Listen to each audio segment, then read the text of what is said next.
fires popping up across the Tennessee Valley from Jackson to Limestone counties, and it's happening earlier than many would expect. The Alabama Forestry Commission says spring conditions are creating a perfect storm for wildfires, and they're urging people to take it seriously. Just this week, an 8-acre brush fire in East Limestone was contained in under 2 hours. And in Jackson County, a fire on Crow Mountain even delayed power restoration. Jackson County officials warn dry conditions are making fires spread fast. Fox 54's Valentina Chalala shows you why it's happening and how to prevent it. You've probably seen a Smokey Bear sign like this for years. But spring isn't a time where you typically think about fire. And that's exactly when the risk starts climbing in North Alabama. Low humidity, dry vegetation, and gusty winds create ideal conditions for brush fires. After winter, dead grass and leaves act as fuel, making it easy for fires to ignite and spread quickly. The humidity levels have been minimal to non-existent. We've been incredibly dry here at the surface, where we're talking about dew points, which is a measure of the amount of moisture. There is no moisture in our atmosphere, so there is no dew forming overnight, which I can understand would help the fire situation because now you're taking wet grass, water, fire doesn't mix. Dan Wilkerson, the Huntsville fire marshal, says fire prevention starts at home. Avoid outdoor burning when conditions are dry and never leave a fire unattended. When you're landscaping, that you landscape the vegetation away from your house. So the best way to prevent them is to clean up the dry, old vegetation and make way for the new vegetation to happen. Terrain also plays a role. Fires can spread faster uphill, while wind can shift flames in unpredictable ways. When fire moves into wooded areas, that's when the Alabama Forestry Commission steps in. One of the key differences between wildland firefighting and structure firefighting. Structure firefighting is suppression. Put the water on the fire until it goes out. We have bulldozers and other equipment to go through the woods, creating fire breaks, which are breaks in the continuous fuel. With nearly 35,000 acres burned across Alabama in the past year, Maddox says awareness and prevention are key during this high-risk spring season. In Huntsville, I'm Valentina Chalala, Fox 54 News. The Alabama Forestry Commission also reminds residents that outdoor burning is restricted statewide from May 1st through October 31st. And if a fire does break out, call 911 immediately. Tech and industrial leaders from across the Tennessee Valley heard the latest today about Huntsville's role in Space Command. At the Geo-Huntsville Summit, they learned one of the biggest functions here in the Rocket City is geospatial intelligence for the armed forces. Space Command's Deputy Commander Lieutenant General Richard Zeldman served as a keynote speaker, as well as dozens of other panelists throughout the day. Fox 54's Caleb Aguayo shows us what the industry's brightest minds say about intelligence from above. We're trying to get at least half of our people down here by 2028. And what's interesting is we're already operating from here today. Within 4 years, we're gonna have probably 900 people here, right? And whether that's 900 people that wanted to move, or that's 900 people we have to hire, or some mix, that's how fast we're moving. Space Command staff say it's currently being fast-tracked to the Rocket City to get the military some eyes in the sky to compete with countries like Iran, Russia, and China. It's all a part of geospatial intelligence, or the science of using satellites to see what goes on at the ground level in real time. But military uses aren't the only application for geospatial intelligence. Experts inside the summit say it's also used for industry and commerce, teaching, and even navigating natural disasters. When something happens, whether that's a conflict, whether it's a catastrophe, a natural catastrophe, or even just news, the first question is what happened, right? That's always the first question. The second question is where? Because as humans, what's really relevant is it going to impact me? Is it near me? And that's where geospatial comes into play. It's not just about gathering intel. The summit is also focusing on how artificial intelligence could work to draw conclusions about the data they gather. We want to use all of that data, and AI is helping us to use all of that data. In addition, AI is also helping our analysts who need to glean insights out of the data and support the decision making that is happening. There's a lot of data that we're collecting in any given day from space and from other sources. The AI is absolutely going to help us process that data more quickly and be able to draw a lot more insights than we could in a regular time frame. And it's all because of the research and development that goes on right here in the Rocket City. In Huntsville, I'm Caleb Aguayo, Fox 54 News. Experts also say Space Command's move to the Rocket City and the city's innovation in geospatial technology will put Huntsville in the spotlight for years to come. Discussions of consumable hemp was at the center of Huntsville City Council meeting tonight, bringing new regulations for the city.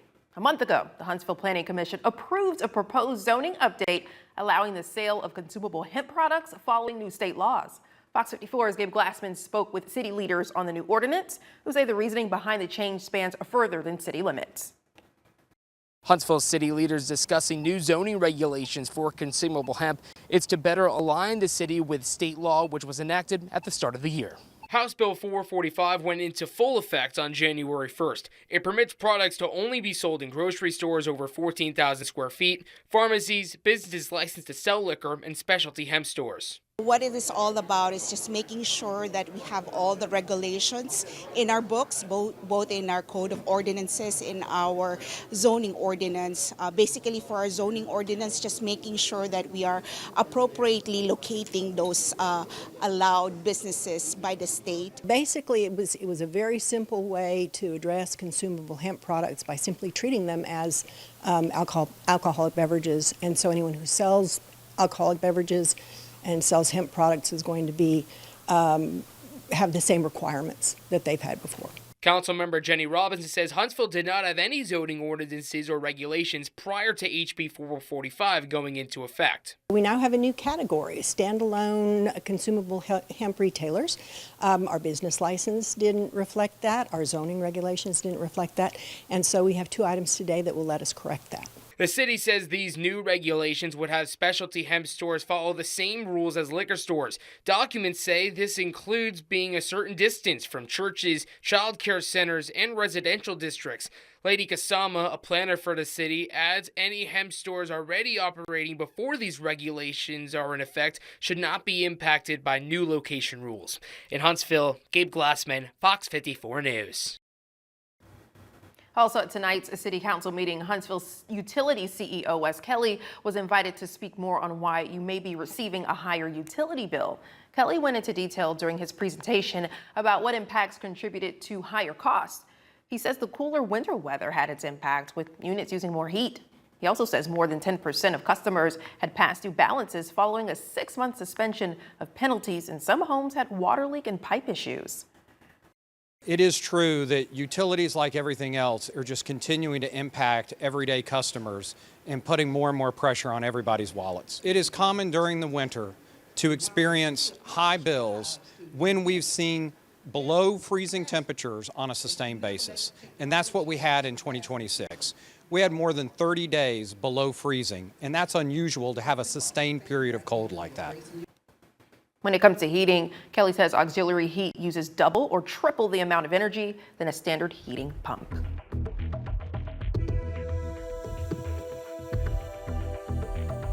Residents at a luxury apartment complex in Madison without power for nearly 3 weeks, and now they're being forced to move out or risk being arrested. Earlier today, the city of Huntsville condemned units in Building 3 of Aurora Luxury Apartments, saying the power outage makes their apartments unlivable. Fox 54's Kila Paguayo explains the issues residents have been facing. Residents at the Aurora Luxury Apartments are saying it's anything but luxury for the complex's Building 3, which has been without power for almost 3 weeks. Residents in the building say they've been told the power outage is the result of a damaged breaker box, which cut off power in the hallways and units for the entire right side of the building. They say the power turned off unexpectedly for about 5 days before being turned back on. Then the power shut off again just a few days later. And that's on top of rent, with many saying they've already paid for the month of March. But to break their lease, the complex's owners, Kittle Property Management Group, is asking for 4 months worth of rent, worth about $5,000. Management has also told residents to get out over the weekend, threatening them with arrest if they stay inside the building. Management provided residents with hotels during the outage, but many are saying it still isn't enough to fix the situation. It is hard on people who have 9-to-5 jobs. I have neighbors, wonderful neighbors, that are really without jobs because some of them work at home and they are taken away from that. They've shoved us in hotels, though we've denied it because I don't agree with the company and their philosophies right about now. But it still didn't fix the situation. Like it is causing financial hardships, mental hardships. It is awful. We also reached out to the property owners, the Kittle Property Group based in Indianapolis. They shared the following statement. We strive to provide residents with high-quality service and understand that everyone is frustrated. We also understand the situation needs to be resolved as soon as possible and are doing everything we can to make that happen. Management estimates power could be restored by early April, but residents are already starting the moving out process. In Madison County, I'm Caleb Aguayo, Fox 54 News. Kittle Property Group manages 4 complexes here in Alabama, including the one in Madison County, 2 in Greenville, and 1 in Talladega. Huntsville High School is dealing with the tuberculosis scare, and health officials are already taking action. It's where we start tonight. I'm Kenesha Dees. A person connected to Grissom High School was diagnosed with tuberculosis over spring break. The affected individual has not returned to campus, and school officials are working with the Alabama Department of Public Health to identify anyone who may have been exposed. Tuberculosis, commonly known as TB, is a bacterial disease that primarily affects the lungs. And while many of us may not think about it often, health officials say it's still something they see right here in Alabama. Just last year, there were 89 cases in Alabama. Locally, there were 5 known cases in Madison County, 4 in Morgan, and another 3 in Limestone County. We spoke with a medical officer from the Alabama Department of Public Health who broke down how the disease actually spreads. It's an organism that is usually spread by the respiratory route from one person to another. So someone has tuberculosis, usually an adult. It doesn't. Children rarely spread tuberculosis. Those would be children under 10. But with an infectious adult, you pass it by coughing, breathing, singing, talking through the respiratory route to another person. But while it may seem like this disease would spread like wildfire, it's so rare in the U.S. that most of us aren't even vaccinated against it. So the vaccination is not given in the United States. It's only given in certain countries of the world. The vaccination does not keep you from getting tuberculosis, but it does help prevent some of the severe complications of TB in young childhood, and that's why it's given. Wes Stubblefield also says that the risk in a school setting is lower than many might expect. Tuberculosis is spread from one person to another with prolonged, very close contact. The highest risk of spreading tuberculosis is in the household setting among family members, but even in that setting, only about 30% of people become infected with tuberculosis. The CDC says common symptoms of TB include a prolonged cough, chest pain, fatigue, fever, and night sweats. TB is rarely fatal in the U.S. with a mortality rate of 0.2 per 100,000. The Cleveland Clinic says you can reduce your risk of contracting and spreading TB by washing your hands thoroughly and covering your mouth when you cough. If you test positive for TB, healthcare providers will prescribe multiple antibiotics that must be taken for several months to get rid of all of that bacteria. Earlier today, Huntsville City Schools alerted parents that an individual at Grissom High School tested positive for tuberculosis. And tonight, many parents and students are asking what that means for their children.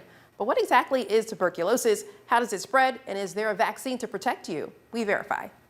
March 24th marked World Tuberculosis Day, a global effort to raise awareness about one of the world's deadliest infectious diseases. The issue hits close to home when Huntsville City Schools confirmed a case connected to Grissom High School.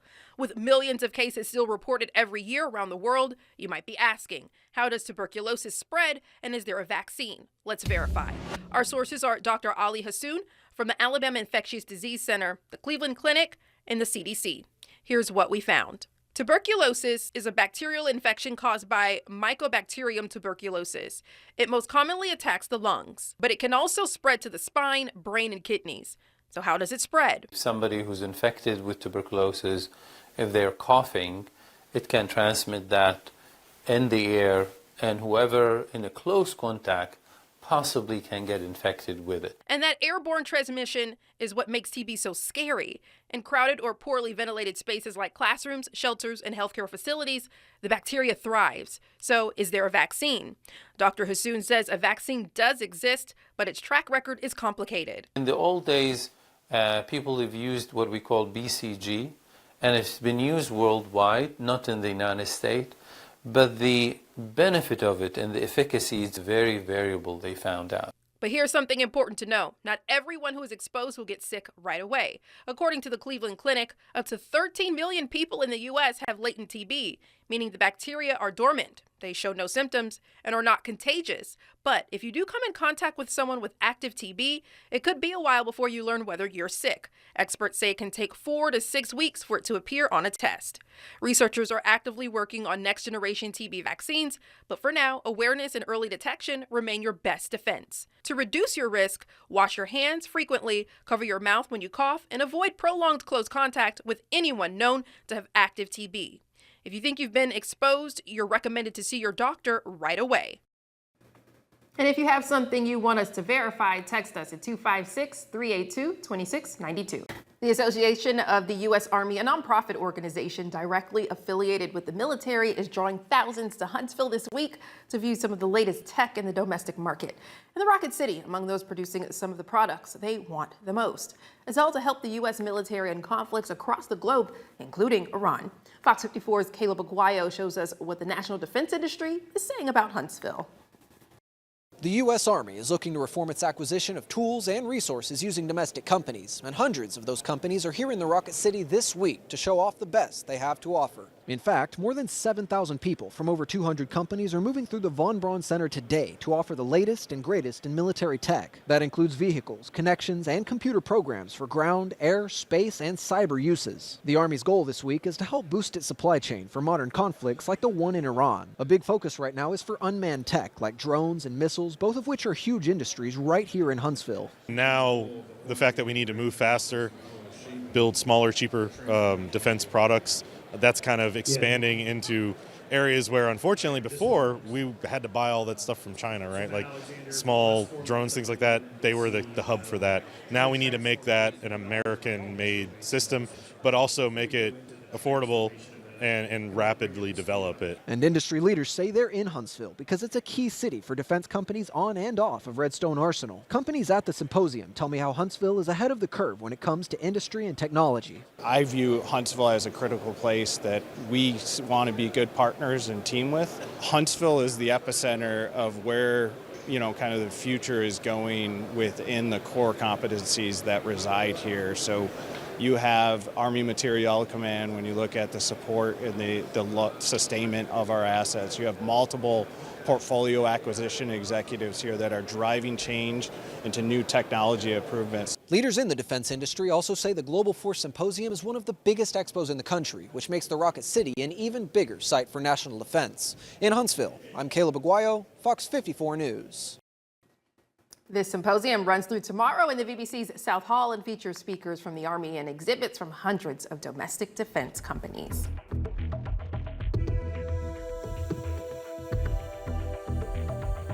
The U.S. Army is expanding who can serve with new enlistment rules that raise the maximum age and ease some drug-related restrictions. Officials say the change is meant to boost recruitment and bring in more skilled candidates as the military works to keep up with demand. Fox 54's Valentina Chalala has more.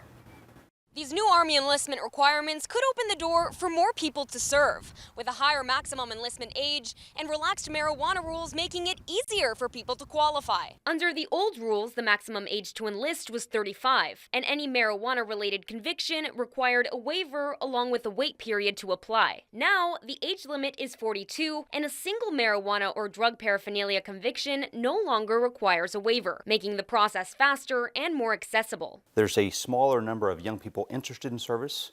A recent survey suggests about 9 to 10% show an interest.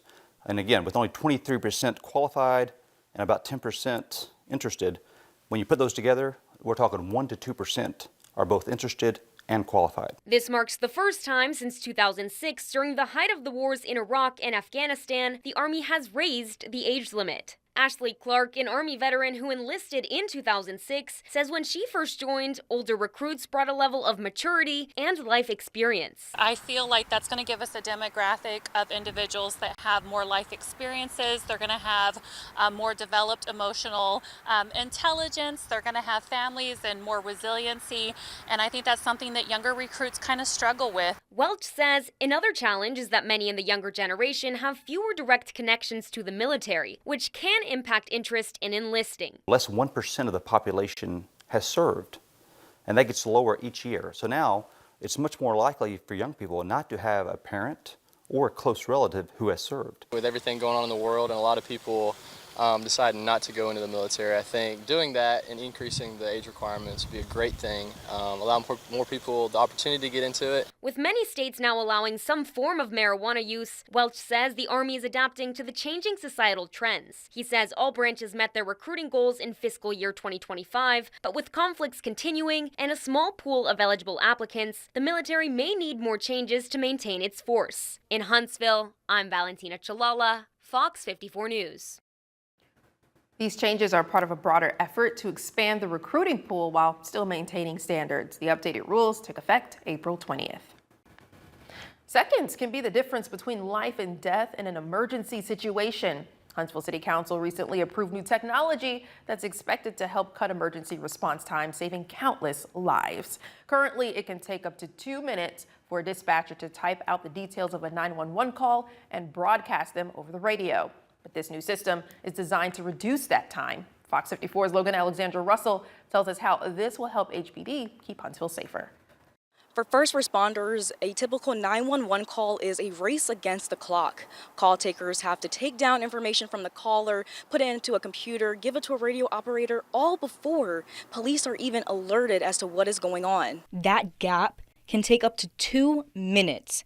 But the new Live 911 software is designed to eliminate that delay. The system allows officers to hear 911 calls in real time with the precise location displayed on a map. It provides immediate situation updates and location changes, allowing for quicker response times. Huntsville City Councilman Bill Kling says this is a vital upgrade for the growing city. When emergencies do come up, the police department will have the technology. They can be on site just a little bit quicker, and they can provide assistance to those people who really need it. And possibly this may even save a few lives. Chris Jackson with the Huntsville Police Department says the technology doesn't just provide speed, it provides context. By allowing officers to hear the call in real time, they can hear the background noise and the emotional tone of the caller. Also, it helps with, de-escalation as well. Because you're able to hear voices, and you may pick up on things in the background that maybe the dispatcher forgot to put in the notes. This is especially critical in situations where a caller is unable to communicate. The system tracks the caller's GPS location in real time. Officers say this will be a game changer for outdoor rescues at places like Montesano, where callers often struggle to give an exact address under stress. In Huntsville, Logan Alexandra Russell, Fox 54 News. HPD hopes to have the system fully operational across the department within the next 60 days. Rock the South, labeled the biggest party in the South, isn't called that for nothing. The festival will bring major names in country music to its new location, Decatur, just 45 minutes north of its original location in Coleman. The original site in Coleman brought Peachtree Entertainment. The producers of the event, long-standing logistical challenges like parking, mud, and shade problems. The move brings major financial problems for Coleman, with the loss of nearly $150 million in revenue for the city from the festival. The festival also generated around $2 million to local charities, which, according to officials, will continue despite the move. And just today, Decatur city officials and leaders from Peachtree Entertainment, you see there, broke ground at the Fields of Decatur, the new home for Rock the South. We had the chance to speak with Shane Quick, a partner with Peachtree Entertainment and founder of Rock the South. He believes that the Fields at Decatur could be more than just the home of the festival. Once we do this festival, it's going to put this area on the map, especially once we prove that we can get the people in and out and keep everybody safe. And we actually prove that this is, that this is what we do here. I think there'll be a lot of events on this property. Like I said, the way the roads lay out and the property lays out, the sky's the limit, But we're definitely going to do Rock the South and see what happens. And if the people want it, we'll bring it. And he says Rock the South projected to bring $10 to $20 million to the Decatur economy, something Decatur City Council member Carlton McMasters says the River City has already begun to see. The economic impact of this festival, we've already seen our hotels book up. Even when Rock the South was in its previous location, we would see people staying here. And now with it, being here, the impact on our restaurants, our hotels, gas stations, convenience stores, we're expecting a big shot in the arm. McMaster says that the city of Decatur, the Morgan County EMA, and local law enforcement have been preparing for this festival since the announcement and will be ready for any obstacle.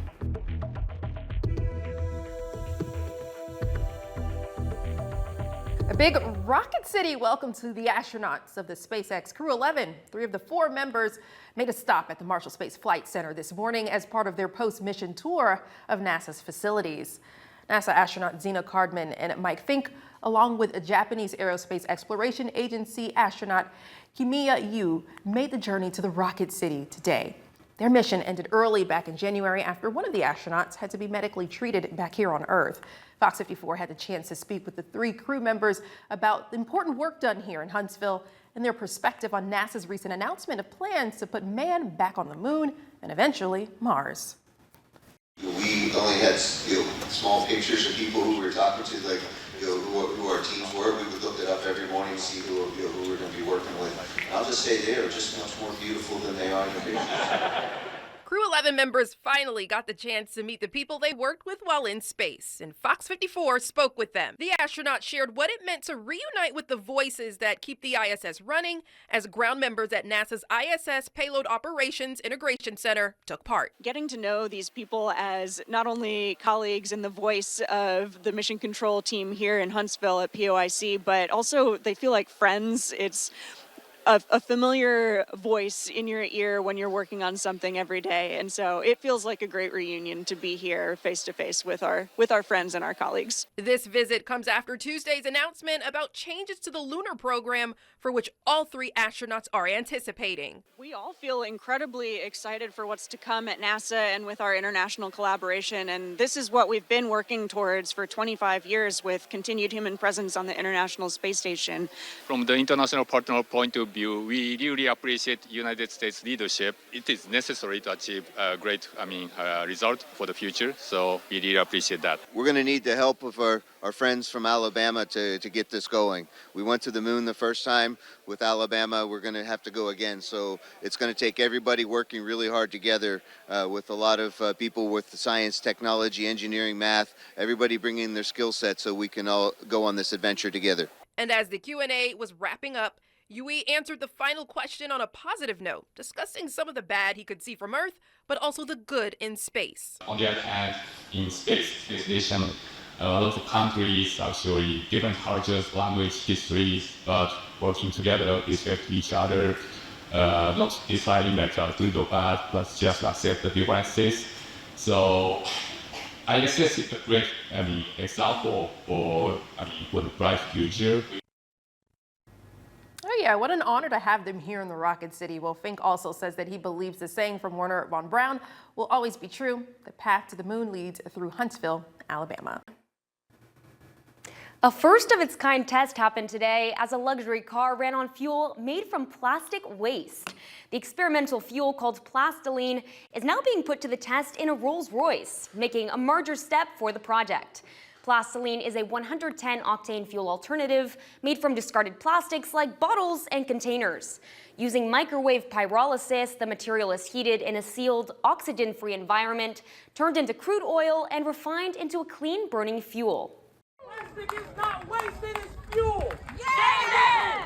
This process turns everyday plastic, like bottles and containers, into a liquid fuel by heating it in a sealed machine. The idea of turning plastic into fuel isn't new, but Julian Brown, the creator of Plastiline, is trying to make it smaller, mobile, and more accessible. Today, that fuel powered a Rolls-Royce, and Brown says this could be the future of sustainability. The solution is within us, and we hold the power to change this world. The fuel is made in a closed chamber with no air inside. So instead of burning, the plastic melts down and turns back into an oil. The plastic breaks down into its basic chemical constituents.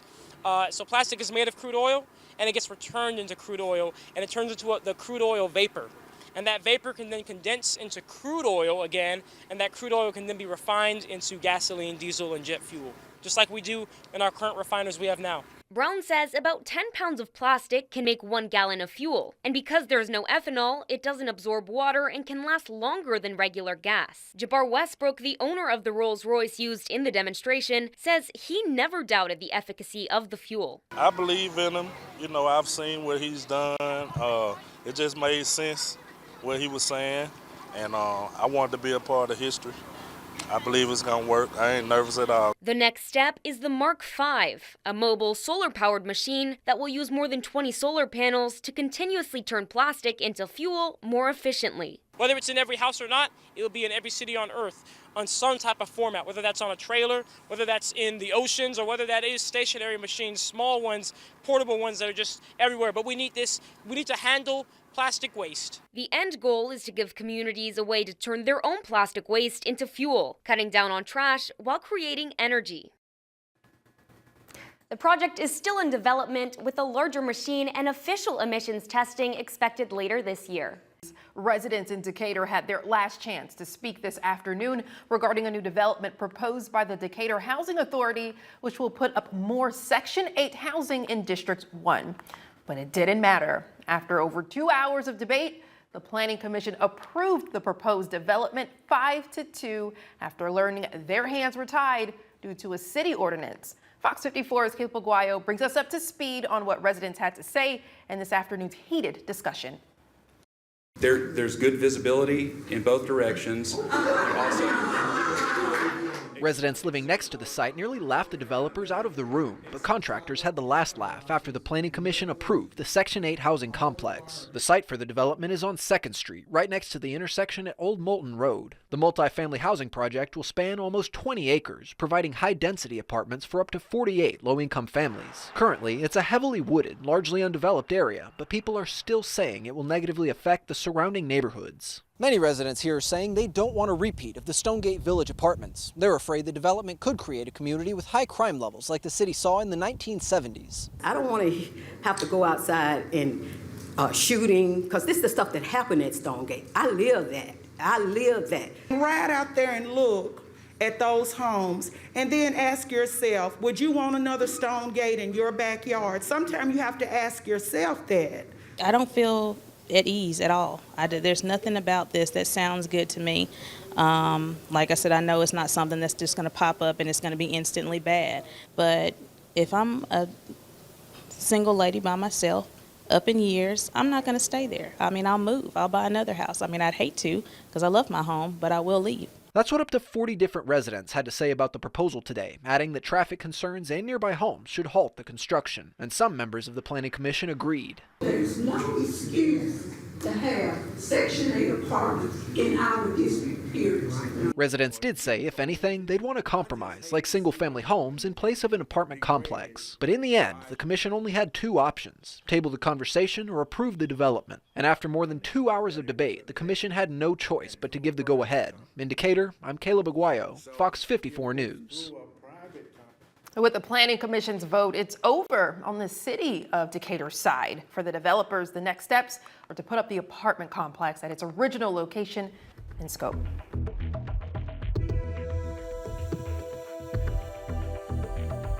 Well, check this out. The city of Athens investing $200,000 to help small businesses grow in 2 of its districts. The Opportunity Council Districts program launched today, offering grants of up to $20,000 for permanent physical improvements to commercial properties in Districts 3 and 5.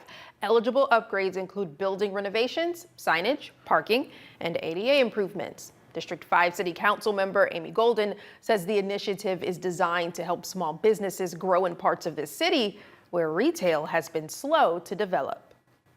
This is an opportunity to work with the small businesses, the mom and pops that really bring a certain uniqueness to our community. The smaller businesses in economically challenged areas like North Jefferson Street. District 5 is the most diverse and the most economically challenged district in the city of Athens. Mayor Ronnie Marks says the program is about strengthening Athens one district at a time. You know, we've concentrated on Main Street, and it's just time to branch out. And, you know, that does not, we also could look at District 4, District 1, and 2. And if there are opportunities there, we bring them to City Council and try to provide an opportunity for those small businesses. Small business owners can apply online or at Athens City Hall, but the city is encouraging early submissions ahead of the June 15th deadline. The link to apply can be found on fox54.com. Longtime Guntersville football head coach Lance Reese announced his retirement earlier this week. The longtime leader of the Wildcat program earned more wins than any other coach in Marshall County history. I sat down with Coach Reese earlier this week, reflecting back on his 35-year career and what he will remember most. When you work a job for 35 years and you're sad to go, I think you've made a wise choice with your life. So it's just been a blessing to be here. For the last 16 seasons, every Guntersville Wildcat football game has been coached by Lance Reese. Came to interview here in 1991. Phil Asby, who was a new coach at that time, hired me, and just always enjoyed it. Coach Reese left his mark on the gridiron, a legendary 137-46 record during his time at the helm, more wins than any other HC in Guntersville and Marshall County history. But the impact he had and the impact student athletes had for him spans larger than wins and losses. The chance to coach fathers and sons is something that I cherish a lot. To me, when you're the football coach at a kind of a small town like Guntersville, you're not only the coach of the football team, but I want to be able to represent the faculty, the students in the school, and just the whole community. And it's not enough just to win, but we want to win the right way that makes everybody proud. A couple guys on my staff, I've coached them since they were in 8th grade. Now they're on my coaching staff. And to see them get married, to see them have kids, I take a lot of pride in that.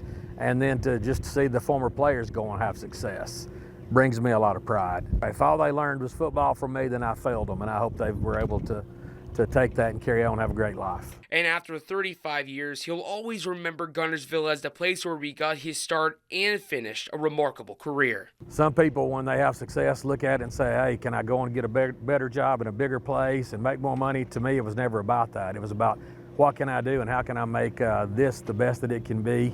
And it's I wouldn't change anything. Guntersville City School says Reese's retirement marks the end of an era for Guntersville football, but notes the foundation and standards he established will continue to guide the program. Now, Fox 54's Top Teacher, sponsored by Calhoun Community College. It takes a very special educator to get students interested in math. It's a tough subject for most people, especially geometry. I know from experience, but today we meet one teacher whose bubbly personality makes it fun, whether students like math or not. Meet this week's Fox 54's top teacher, Lindsay Stevenson from Sparkman High School. Lindsay Stevenson. I used to line up my Beanie Babies. I had a whole collection. Knew she wanted to be a teacher. 3 square roots of 11. Since she was a little girl. I would go through a little morning carpet time. We would talk about the time of day, the weather, and then I would teach them mostly math because I always really liked math. Those Beanie Babies are now real students. She teaches geometry and algebra at Sparkman High School and has been here for 8 years. If I can invest in the kids and they can invest in me and they can trust me that I'm going to do my dead level best to help them conceptually understand, then I think that's what matters. That's what maybe makes math not so scary. And it can get scary, intimidating, crunching numbers, be it geometry or algebra. I want for kids to feel comfortable taking risks enough and challenging themselves enough to make a mistake and knowing that I'm not going to reprimand them when they do. Her husband, Ben Stevenson, who's also an educator at Sparkman, knows how challenging math can be. Math is a tough subject, one that's very much scrutinized, certainly today too, with testing and other things. And you know, she's constantly striving to give her students the best opportunity to learn the material. Algebra 2 is one of the hardest courses that kids will take in high school. And not everybody's a math person. I wasn't an English person, and that's okay. I think that's perfectly fine. And for Stevenson, her introduction to math was fun. Above all, she hopes her students enjoy it this way too. They're supposed to have fun, and of course they're supposed to learn, and of course they're supposed to behave, and I expect all of those things. But, you know, we do want them to have a little fun and have good memories from high school. Absolutely. Congratulations, Mrs. Stevenson. Check out the moment she was surprised as the Fox 54 top teacher, along with some glowing words from her husband, who also works at Sparkman. All of this on Fox 54 Plus. Download on your TV. Watch for free.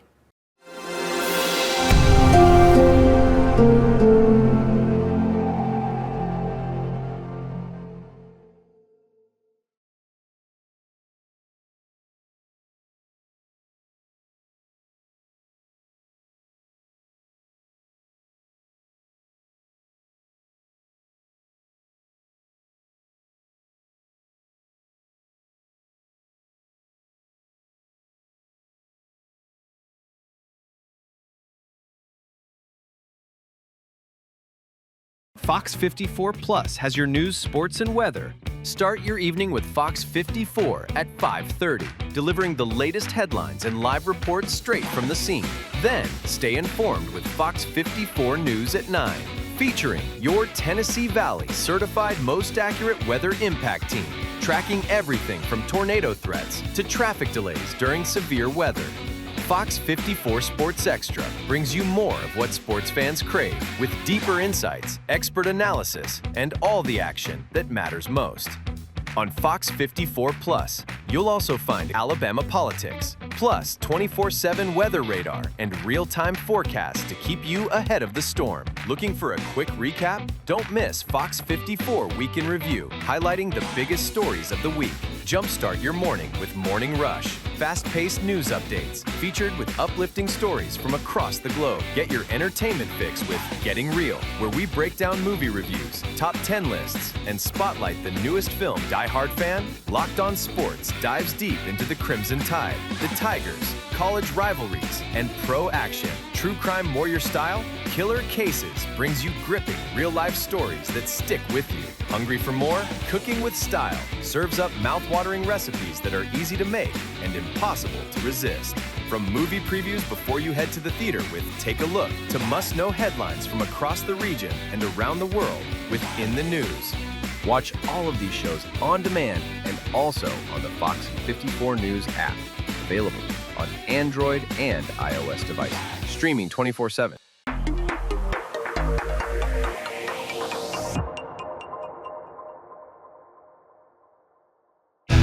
There's more to Fox 54 Plus with the Locked On Podcast Network.